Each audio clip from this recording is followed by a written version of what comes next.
Welcome to a special edition of Healing from the Ground Up. I'm your host, Leslie Gray, and my guest is Will Clipman, Grammy Award nominated percussionist, musician in general, mask maker, storyteller, and man of many, many other talents.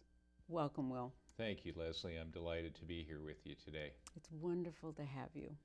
Well, it's been a long time. We've been planning to meet, and here we are, so I'm really excited. Me too.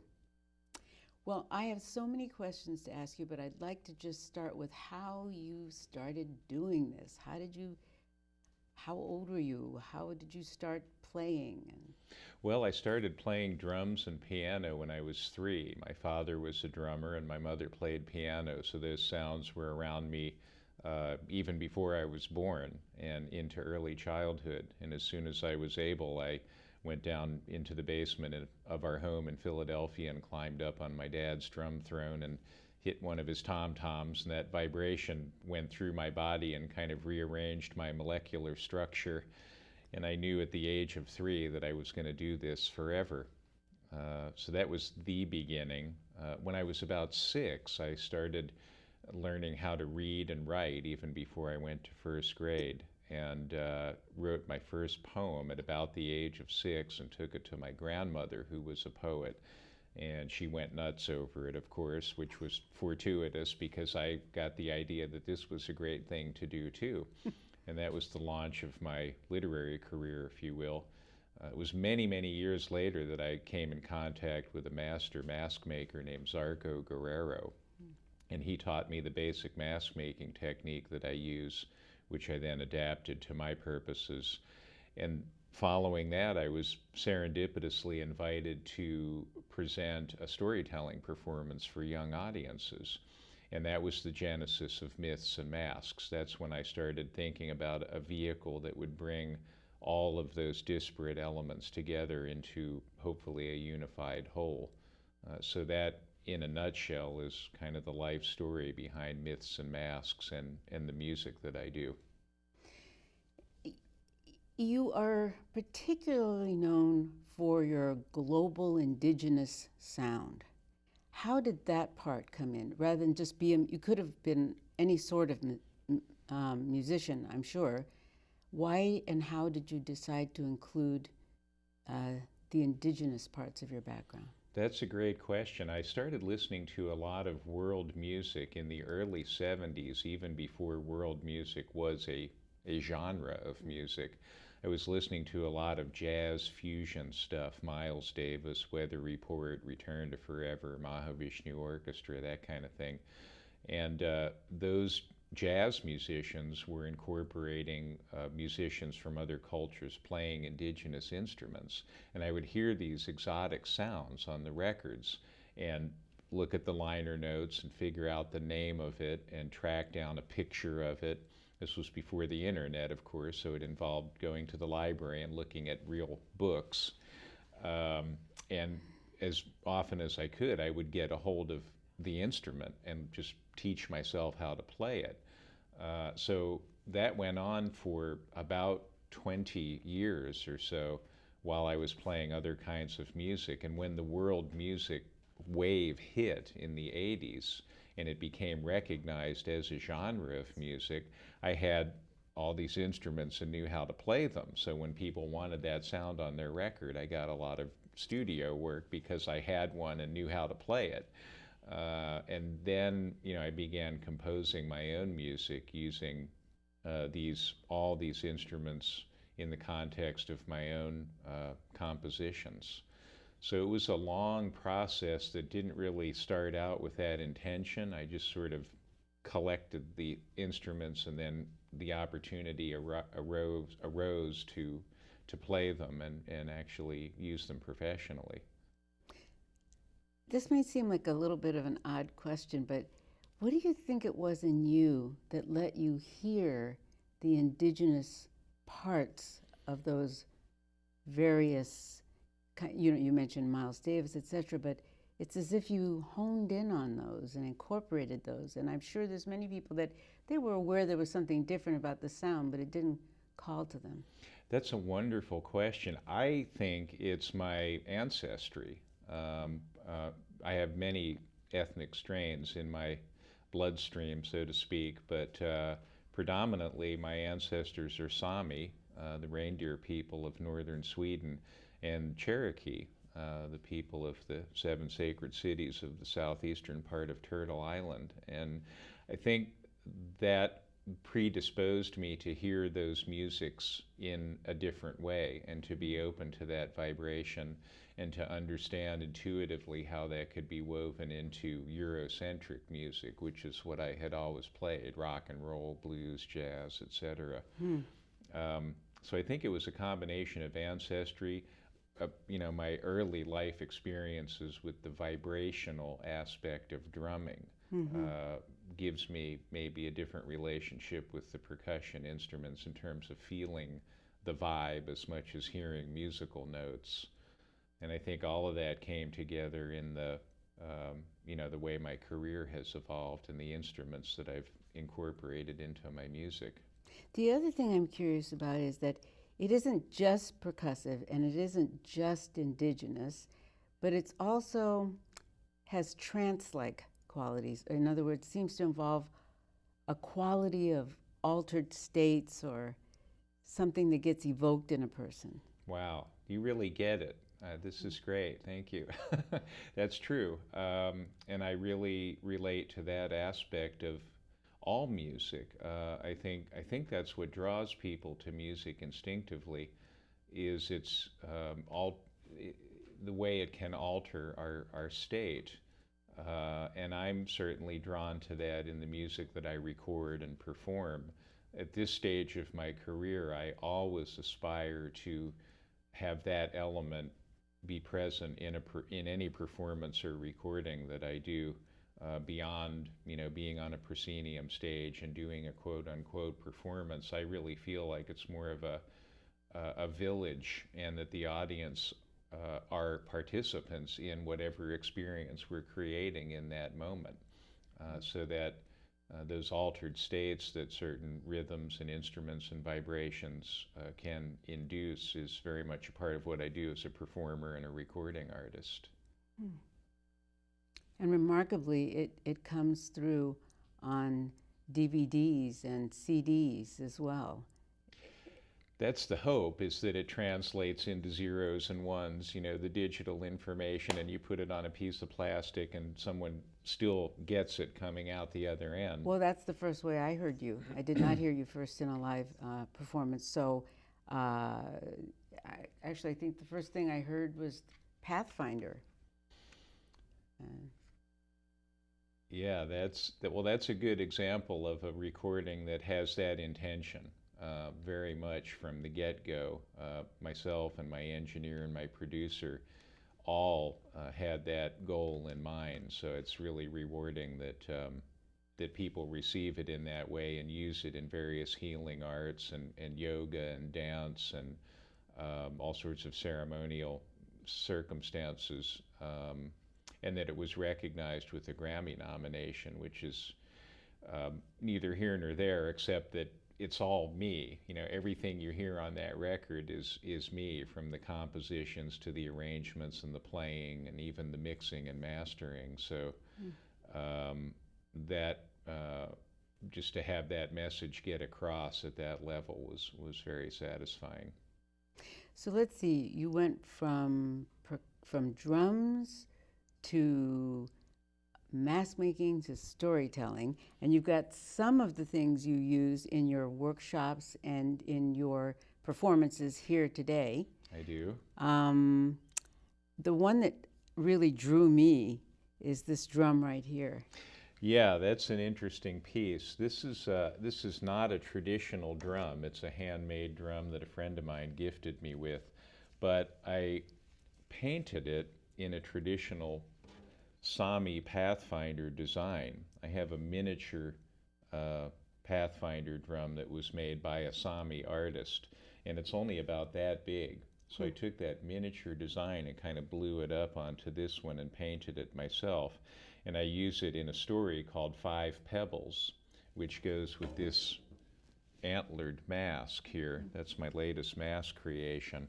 So I put that on and kind of become the narrator spirit of the story. It's a very long, involved story. It's about 15 minutes long to tell it. But I play the drum intermittently as a trance-inducing element, or a sonic focal point, if you will, to kind of that diamond bullet to the forehead from the Tibetan tradition, which gets your attention and puts you in that receptive state for the message of the story. And I play it. I'll just tap it lightly so we don't blow destroy all the mics. But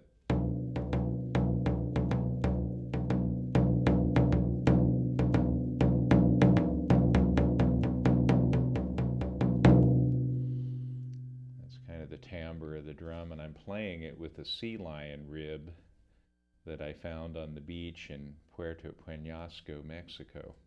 So it's kind of a pan-global multicultural affair, but the design is Sami, and that's part of my tradition.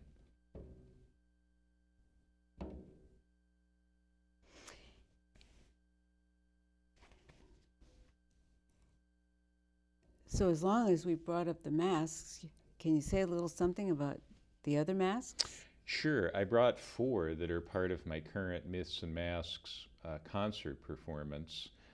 This one is from a story called 5 Pebbles, and that was a bit of a technical challenge to figure out how to get something that as big and heavy as those antlers to stay on the mask. The one in the back is from a Hawaiian story called Uilama and Honu. It's about swimming with sea turtles, which is one of my favorite things to do when I'm in Hawaii. And it's played with the ipu, the traditional hula gourd drum, which I can demonstrate at some point if you like. Yes. The one on the right is from a story called The Spirit of Success. And that was interesting. That one actually originated from a job I was hired to do by a corporate client, which was to present a mask and a story and some music at a keynote event for this guy's 100 top executives in his executive coaching business. And so that one had a very commercial kind of origin, but it evolved into a real mask and story. And this one is one I created a number of years ago, kind of has an Alaskan native feel.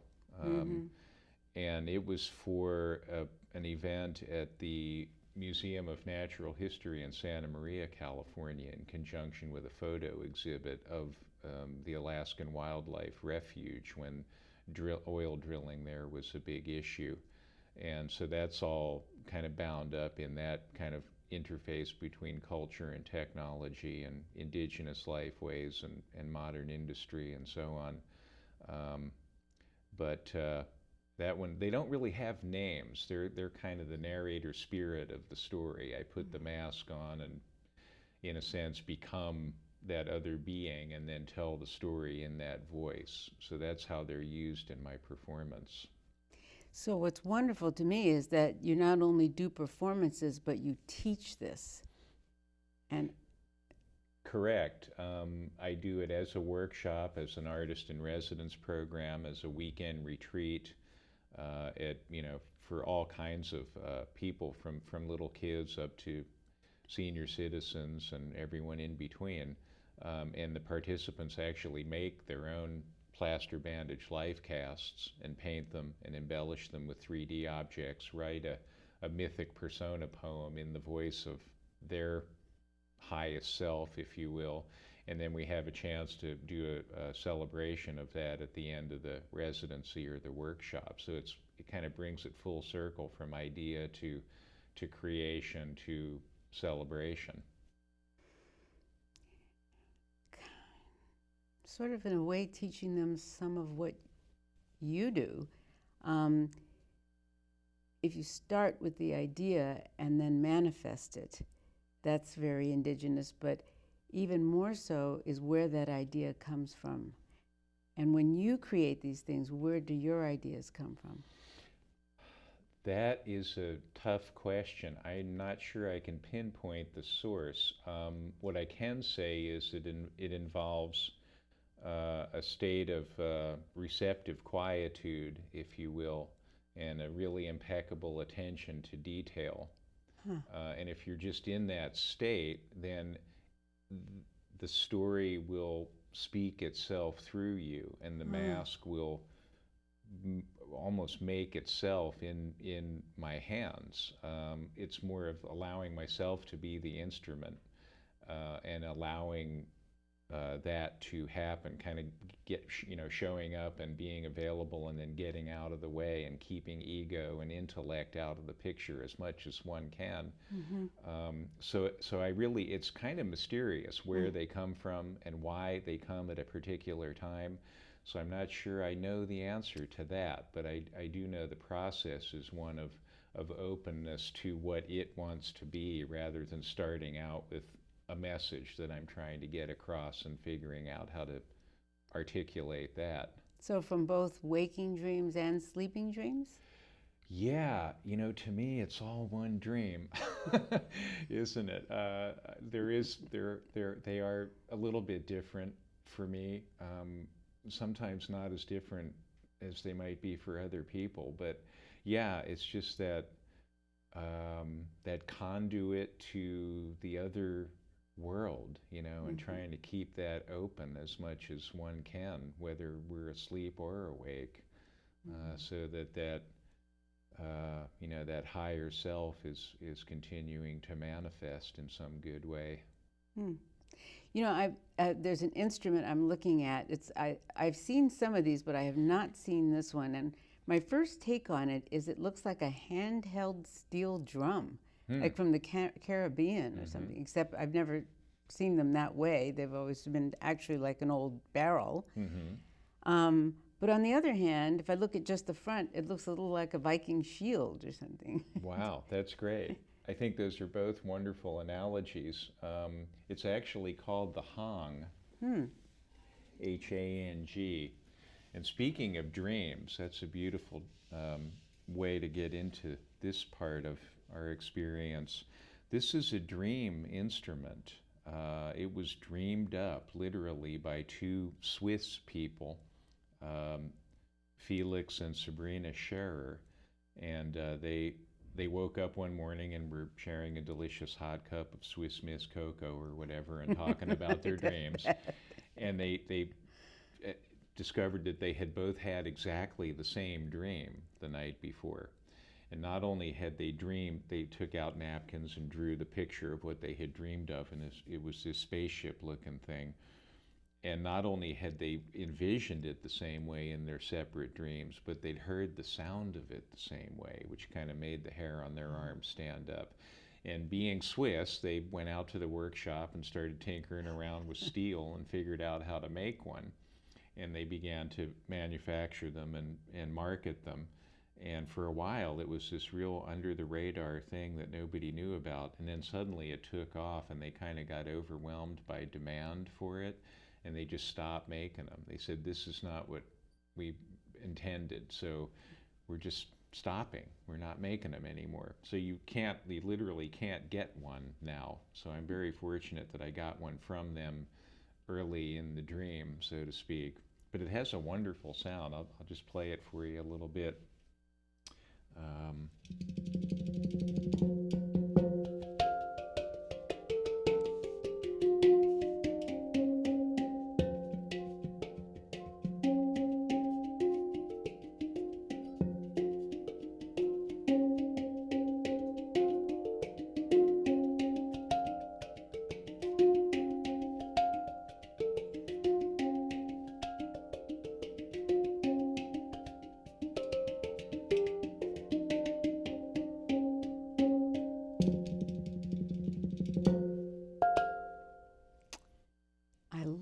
That. Isn't it just magical? And you totally surprised. You said you were going to play it, but I thought you were going to take out something to play it with, and then you just used your hands. Right. Well, you use the fingertips and the thumbs as mallets. You can play it with mallets, but I just like the tactility of playing it with my fingertips. and it's a very delicate sound. But the steel drum is again a good analogy because Around the edges, it sounded like that. yeah, the pans are hammered and tuned the same way. Of course, the Oh, steel drum is concave rather yes. than convex, but it's got a sound hole in the bottom, and Hmm. it's actually tempered. This is actually tuned to A440, so it's in a particular scale, F major pentatonic for you music theorists out there. But it's a really wonderful sound, and an instrument that originates in dream time. Astonishing. Same dream, same image. Yeah, isn't that yeah. Giving me the It's goosebumps. uh-huh. And so now, it's interesting to me. You've been living in Indian country for a while, in the Southwest. Hmm. And how did you gravitate there? That's a great question. I've always been drawn to the desert Southwest since my earliest memories of being aware of any geography outside where I was born. I was born and raised in Philadelphia and grew up in Pennsylvania in the Northeast. So it's not like I'd ever been there or had relatives there or anything, but I was just drawn there. And an opportunity arose in 1977 to do my master's degree at the U of A in Tucson, University of Arizona in Tucson. And I just jumped at the chance. I just packed everything I owned in the back of my little pickup truck and drove across country, not knowing anyone, never having been there. And I arrived probably at the worst possible time. It was August 10th. It was about 106 degrees and about 90% humidity in the middle of the monsoon season. But when I stepped out of my truck, the minute my feet hit the ground, I knew that was home. And I've never left. I've never had any desire to leave other than traveling, all over the world for work and so on. But there's just something about the desert, the Sonoran Desert, the landscape, the culture there, layer upon layer of culture in that place. It's a very ancient city going back to probably at least 3000 BC. And it was just home. I just embraced it, and it embraced me in a way that where I was born never did. So somehow I was fortunate enough to find home in this life and find my sacred ground. Where I live now is really just feels like my sacred ground, So it's a mystery. Again, I'm not sure why, but that's how I ended up there. Well, evidently the Southwest feels an affinity with you as well, because you seem to be playing with some of its premier native musicians. Yes, and that's been a real blessing. First and foremost, of course, our Carlos Nakai, the world-renowned performer and composer of the Native American flute. With whom you have a new CD. We do. Brand new CD. A brand new CD. We've done 10 or 12 albums together over the course of our collaboration, but this new one is called Awakening the Fire. And it's really kind of a dream come true for me because it's a duo album of flute and drums, and very just really at the heart of the music that we've been doing for almost a quarter of a century, and a beautiful conversation between those two instruments. And without chordal instruments, there are no wrong notes. So it's like you and I sitting and talking. It's just a very spontaneous conversation between the two voices.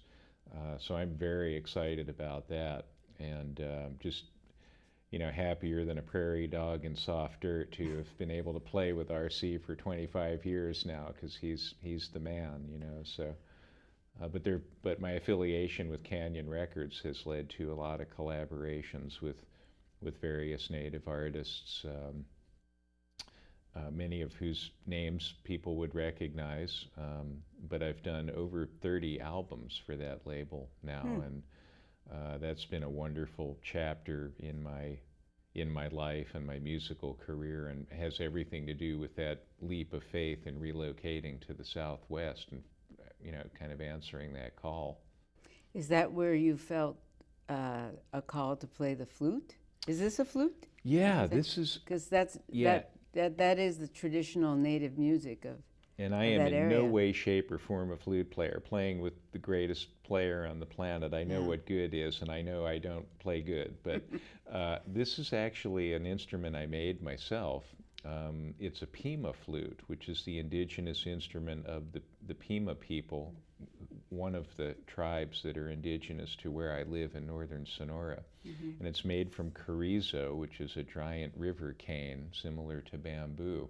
Oh, I thought it was bamboo. It really Yeah, looks so much like it. yeah, it's very similar. And it's a 6-hole flute. The holes are burned with a hot iron. So I did all this very traditionally, no power tools or anything.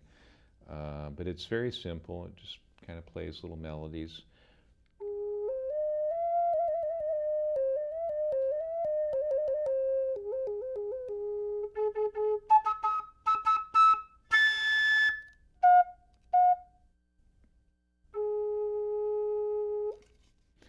And I use it I really don't use it as a musical instrument, but I play it in one of my stories as that kind of attention-getting device to, kind of almost like your grandmother flicking your ear when she wanted to get your attention, just to start the story and kind of open that channel of receptivity.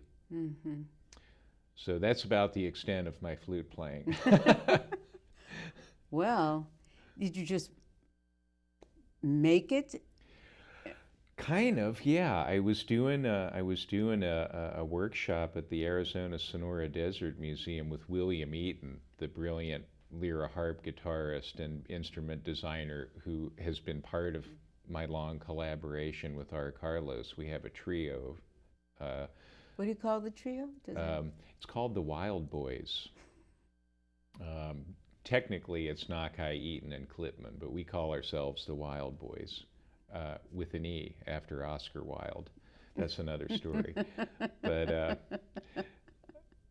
anyway, William and I were doing this workshop, and we were making yaki gourd water drums, which I also made a beautiful set of that I have in my studio at home, and Pima flutes, just to explore, this connection with the Sonoran Desert and the indigenous culture and music. And we didn't know if we could actually pull this off, but we got some gourds and we got some carrizo and we built a fire and we, got some irons hot and started cutting pieces and burning holes. And pretty soon we had a whole group of teachers who were enrolled in this summer institute making these instruments and playing them with us.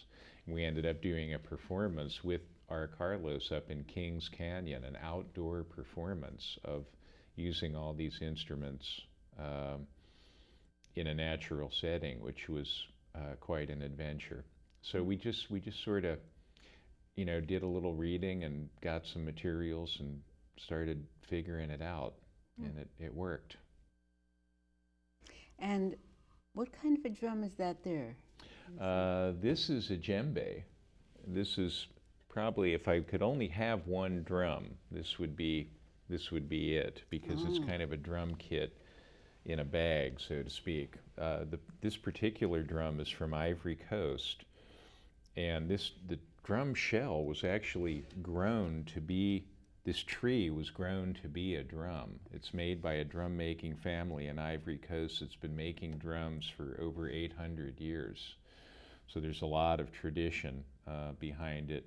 And the tree was planted by one generation of the family and nurtured by subsequent generations. And then the original planter's, great-great-granddaughter or grandson harvested the tree and carved the drum. I do all my own skinning. This is goat skin. Sorry, goat enthusiasts. I love goats too, especially the way they sound on a djembe. But it has a real big voice, and it's kind of a great storytelling drum. I'll just play it a little bit.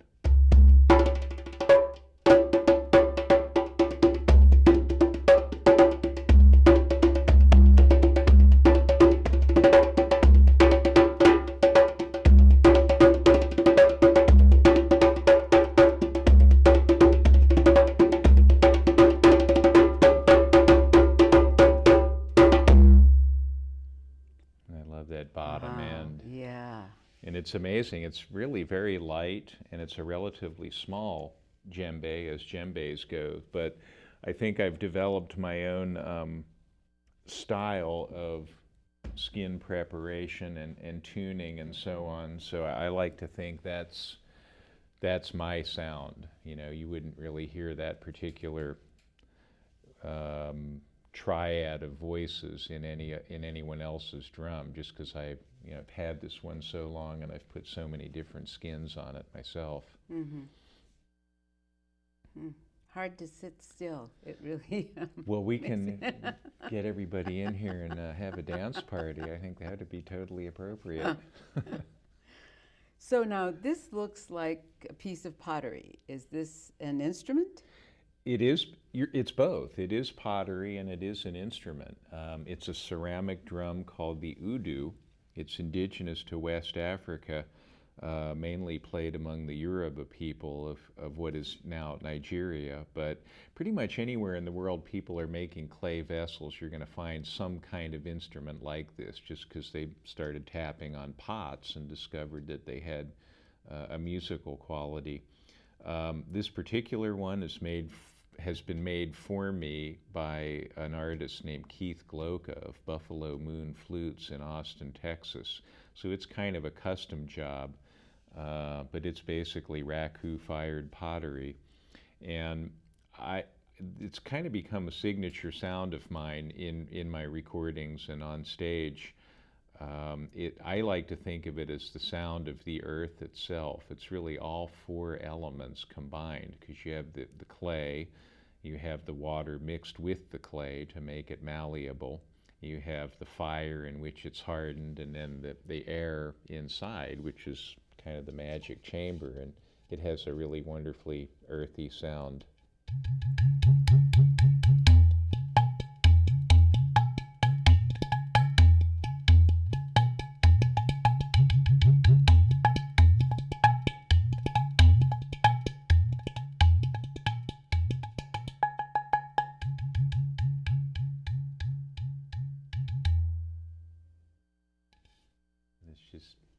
Just dirt, really. Just a clay jug with a hole cut in the side, but plain dirt. Go figure. Yeah. And this here, right below, is? That is the Ipu Ohe.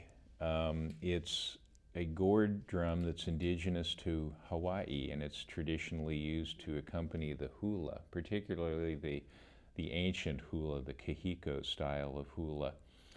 Which I'm a huge fan of, and that would be played along with the palm frond and sea turtle mask in the back. I'm not going to try to put that on because that would probably result in disaster, but the ipu is played on the ground, usually on a tapa mat. I use a piece of fabric just because I don't happen to have tapa handy.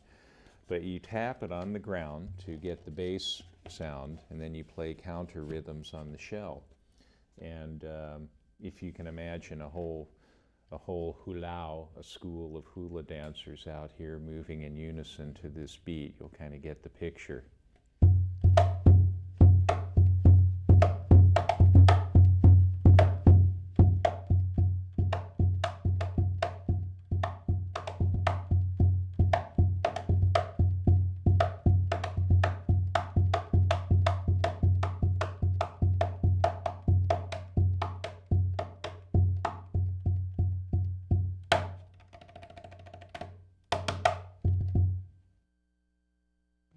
The sound of the ipu.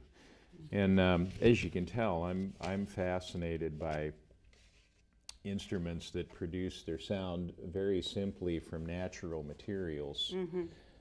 I do play modern instruments as well, but my predilection, what I do when I'm left to my own devices, is to see how much sound I can get out of relatively simple things made from natural materials. And you actually have I know you have a Myths and Masks DVD. Is that instructional, or is that just showing how you do it? And It's got three parts to it. You actually have one Yeah. sitting right there. It's a concert performance of my masked storytelling and world music filmed at the Fox Theater in Tucson, Arizona. Mm-hmm. Then there's two special features that get into the philosophy behind myths and masks and also into the technique. How do you actually make one of these things from start to finish? So it's kind of the how, the why, if you will. Why would we bother to do this in the first place? And then a full-blown concert performance of the finished material. So, why is it that we bother to do this? But not just that, why is it that people bother to do it cross-culturally and trans-indigenous? I mean, why is this all over the world? That's really the question. Why does every culture on earth have this element in their tradition?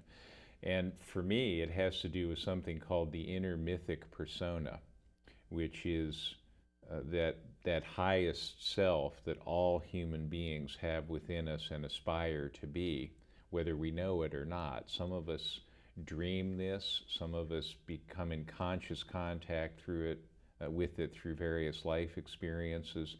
Some people never even know that they have one. So my mission, if you will, with Myths and Masks is to put people in contact with their own mythic persona. Once you discover that, it's so empowering. You realize that you are your own most wonderful instrument. You are your own greatest resource. And to have a vehicle for realizing that through the mask making, the composition of the mythic persona poem, music, it just releases the spirit. It's a form of personal transformation or self-realization, if you will, that I have found over 30 years of doing it to be enormously powerful for people, whether they be children, adults, people from all different, cultures and backgrounds and socioeconomic groups. It really is, the appeal of it is universal. And that's what's exciting about it, is that it's a language that we all speak. So that's kind of how I use it as an educational vehicle, and that's what it is for me as an artist. It's a never-ending personal evolution toward, this highest self that one aspires to realize in life. And I think that's why. I mean, why? Knowing that, why would you not try to do that? So do you feel, if you know it yet, is there some direction you're being called in now? Well, specifically, I'm being called to do some performances and workshops right here in the Bay Area. And that may sound like a kind of a segue into a commercial plug, but in another sense, it's a calling to be in the moment and do what I need to do right now. And that's kind of what I feel drawn to and called to more and more. Maybe it's, getting older, I don't know what exactly, but I'm less and less interested in anything that doesn't have to do with where I am right in the moment and what I need to do right now. And I find that's a very liberating kind of focus, because you're not driven by the past, you're not worried about the future, you're here now, and then what you need to do right now becomes more clear, and therefore the past and the future kind of take care of themselves, because you're just doing what you need to do right now. So I'm very focused on being here with you and having this discussion and enjoying your wonderful, insightful questions, and also looking just slightly around the corner to these other events that I'm going to be doing in this part of the world while I'm here. And that's kind of what I feel called to do at the moment. What you're making me think of is the woodfish. Because that's the woodfish, as you probably know, I'm sure, is an Asian temple gong made of wood, very ancient, and it was used for meditation. And when people, when you sit and you meditate, your thoughts wander to memories of the past or fantasies about the future. And periodically, the master would hit this wooden gong and just snap you back into the present moment. I know about that because of Woodfish Institute and your work. And that's absolutely what all of this stuff is about. So that's yet another cultural expression of the same concept. Oh, I just thought of something too. I don't know why. It should be obvious, but that when you do that with any of these, when you call people to the present moment, then you call them to the perennial. You call them to you ironically give them all of time. Yeah, that's true. There are theories of time that posit that all time is happening in each moment. Our perception of passing through time or time passing by us is an illusion, and that it's really all happening right now. So that's very true. And I also think that goes hand in hand with what I call discovering the universal in the personal. These archetypal experiences that we all have, when you realize how they resonate through time and across culture, it's a unifying principle in humanity and in the universe that gives one a sense of wholeness in one's work, one's life, one's relationships. That's very healing, which is kind of appropriate for the show, healing from the ground up. That's what you and I both do in our own work, I would say. Yeah.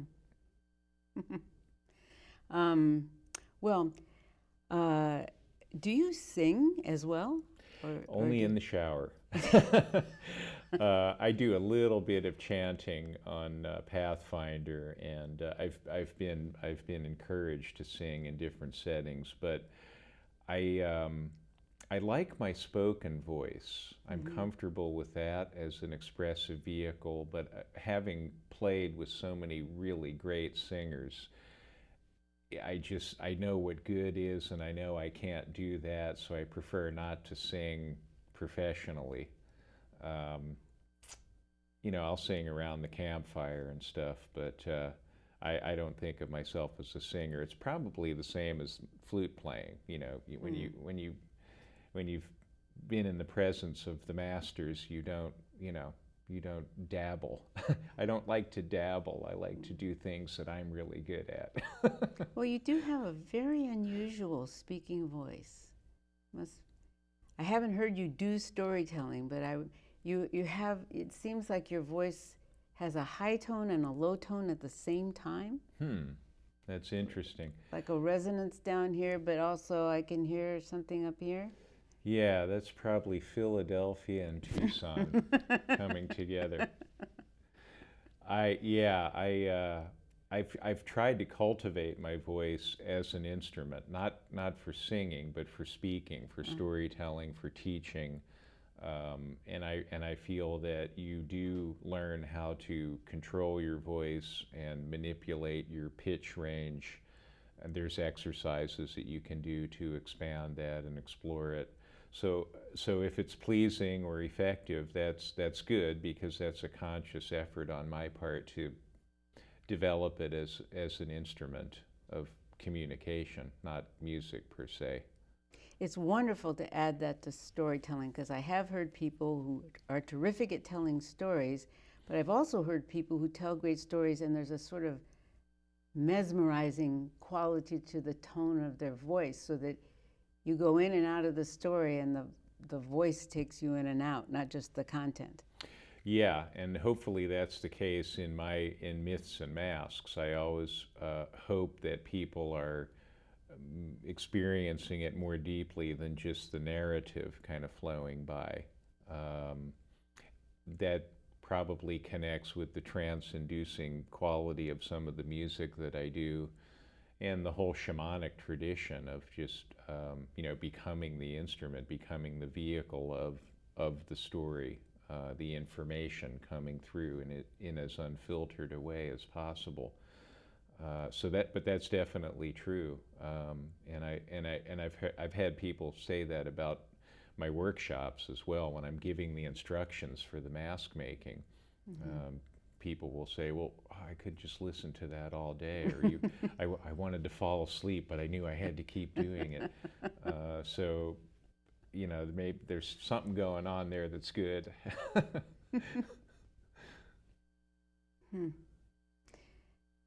Yeah, that's very interesting to me because I think most people aren't aware of the effect of the sound of their voice on other people. In other words, they're sort of in themselves so much and so in what they're saying, and so they're more in their intention than they are in the effect of what they're doing and saying on other people. Yeah, I think that's precisely the point, is that when we're so bound up in what we have to say that we're not listening to anyone else or ourselves, then there's no communication happening. And that's exactly what I'm trying to circumnavigate with this work, is to allow the expression to come through me rather than to be an intellectual construct that I'm in control of and using, for some political or social purpose. And that can manifest itself in conversation too. I mean, I'm sure you've had this experience of just having dinner with someone and talking and talking and talking, but nothing's really getting said or heard. Yes, I have. And then you have other wonderful dinners where people are just really listening and giving, stopping at some point so another person can say something for a couple of minutes. So that's an art, and conversation is an art that involves that kind of attentiveness to the sound of the voice as well as the ideas that are being communicated. Can you think of a conversation, a particular conversation with someone that you've had that left you feeling enchanted? As if more was there than the sum of its parts? You mean other than this one that we're having?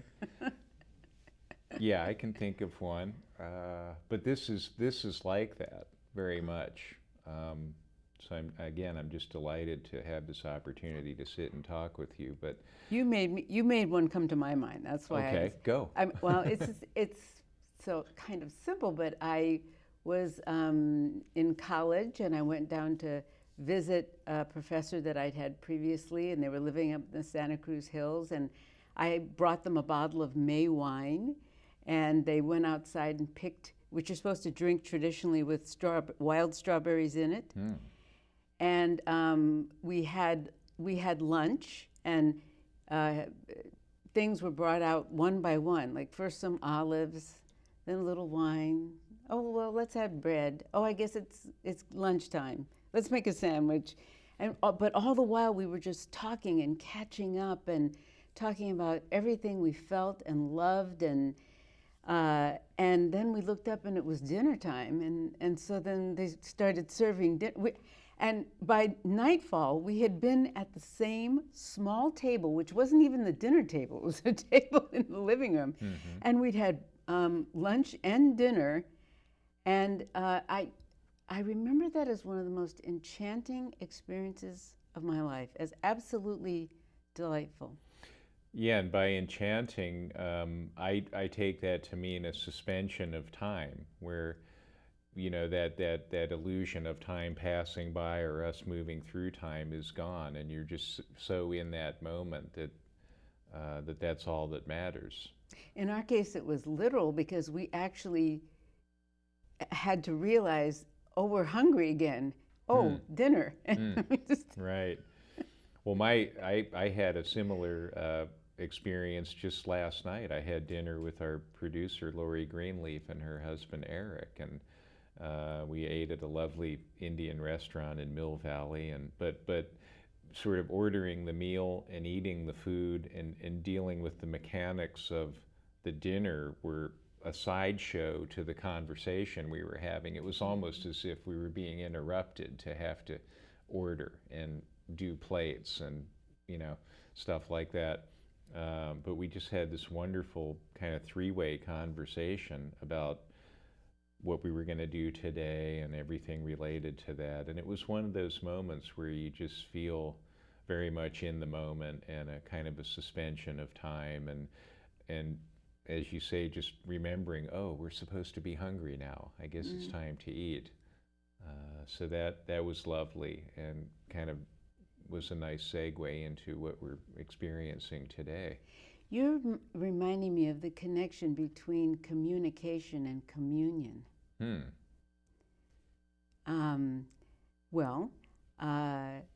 That's what spiritual beings bring back to the people. Communion, whether it's bread and wine and wafers, or whether it's all the 7 rites that White Buffalo Calf Woman brought, they were all ways of the tribe returning to communion, to harmony. That's beautiful. I love that. And I really aspire at the end of the day for my work to have that effect. I like to think that when we're living our lives as best we can, everything is a ceremony. Every step is a dance. Every breath is a prayer.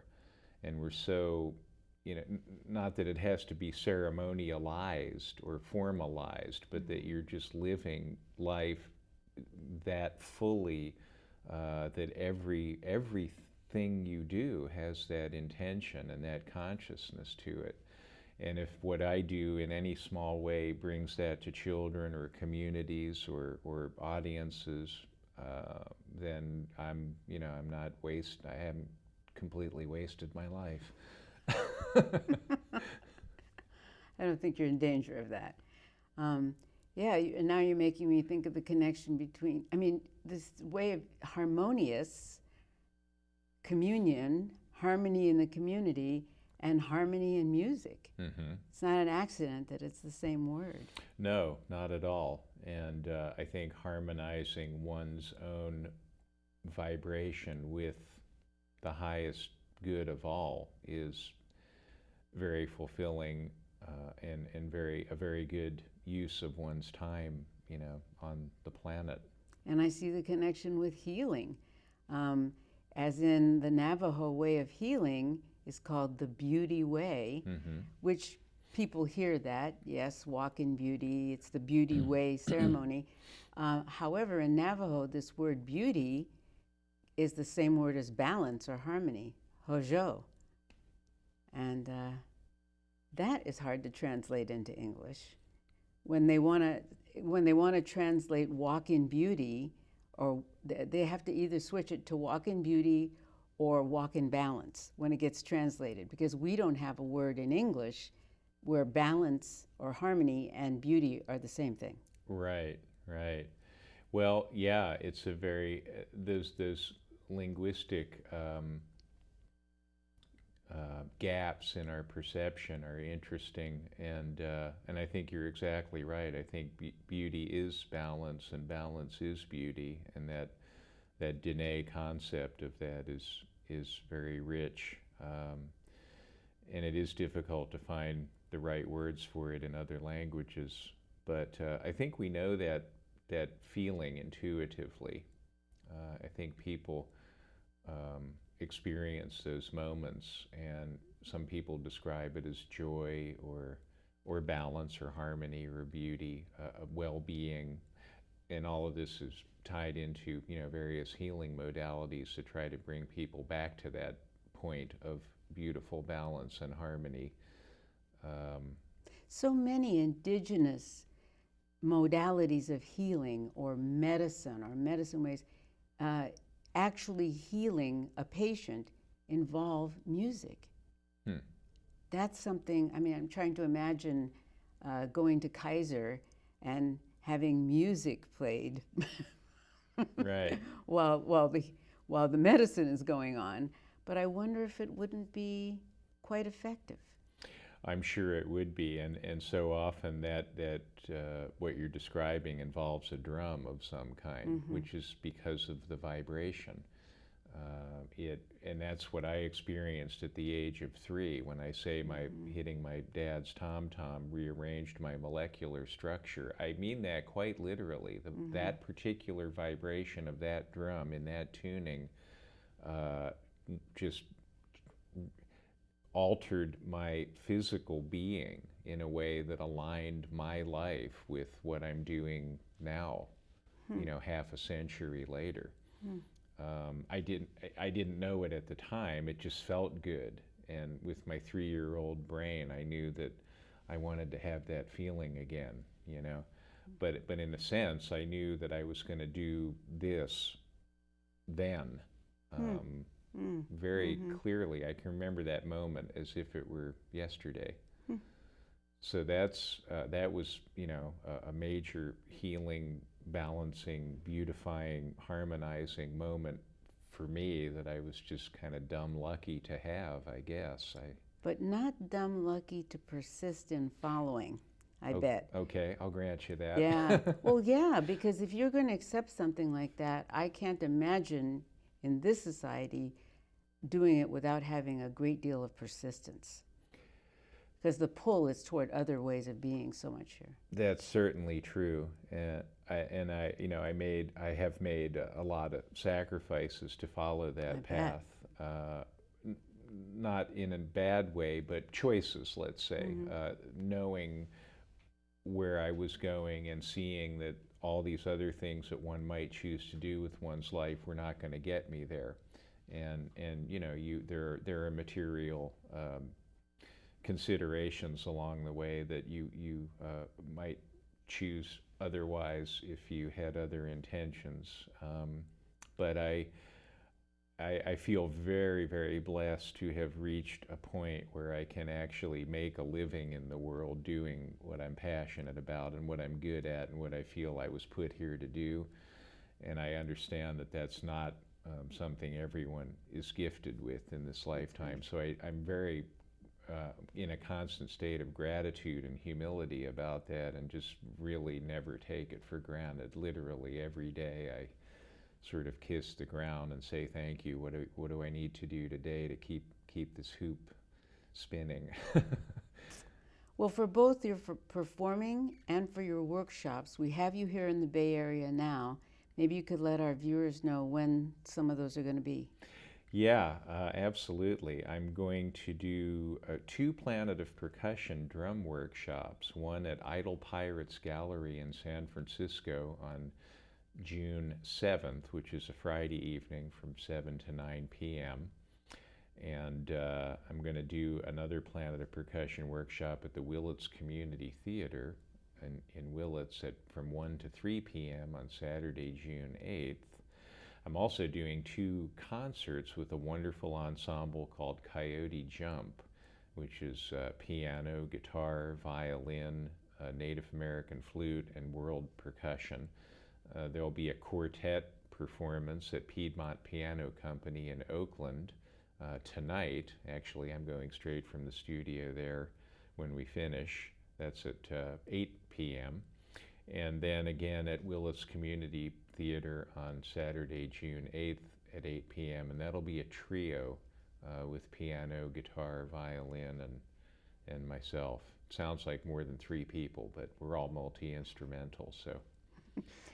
Well, I hope that our viewers will be able to have a chance to go out and hear you, and I'm sure you'll be coming back to the Bay Area again. I certainly hope so and plan to. And I want to thank you so much for being willing to be on the program today. My pleasure. Thanks for inviting me. Well, you've been watching Healing from the Ground Up with my guest, Will Clipman. I'm Leslie Gray, and we'll see you soon. Bye.